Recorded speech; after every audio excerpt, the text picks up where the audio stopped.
माँ पार्वती और गणेश जी की कथा 4 मिनट। एक समय की बात है। कैलाश पर्वत पर भगवान शिव और माता पार्वती रहते थे।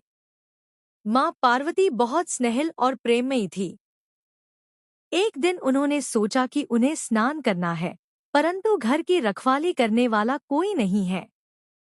भगवान शिव भी कहीं बाहर गए हुए थे। माँ पार्वती ने अपने शरीर पर लगे उपटन, हल्दी चंदन के लेप को निकाला और उससे एक सुंदर बालक की मूर्ति बना दी। फिर उन्होंने उसे जीवनदान देकर कहा, बेटा, तुम मेरे पुत्र हो। जब तक मैं स्नान कर रही हूँ, कोई भी अंदर न आए। बालक ने हाथ जोड़कर कहा, माँ, आप निश्चिंत होकर जाएं। मैं किसी को अंदर नहीं आने दूंगा। वह बालक और कोई नहीं, गणेश थे। भगवान शिव का आगमन। कुछ देर बाद भगवान शिव लौट आए। वे अंदर जाना चाहते थे, पर दरवाजे पर खड़े छोटे से बालक ने हाथ फैलाकर कहा, रुक जाइए।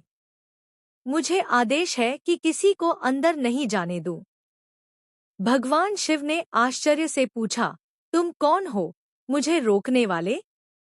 गणेश बोले, मैं माता पार्वती का पुत्र हूँ और अपने कर्तव्य से पीछे नहीं हट सकता। शिव जी को क्रोध आ गया। वे देवताओं और गणों को बुलाकर बोले, इस बालक को हटाओ। लेकिन वीर गणेश जी बहुत शक्तिशाली थे। वे डटे रहे और सभी देवताओं को रोक दिया। भगवान शिव और गणेश का युद्ध।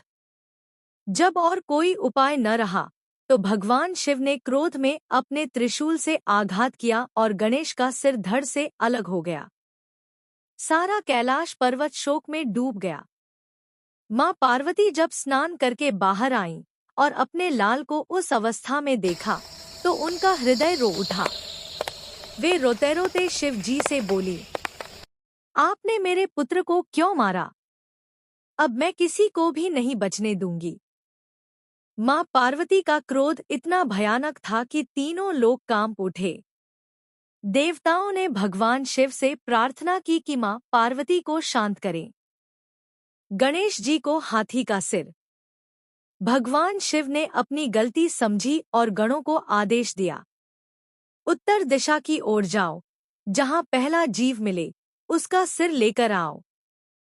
गणों को एक शांत, मासूम हाथी का बच्चा मिला। वे उसका सिर लेकर आए।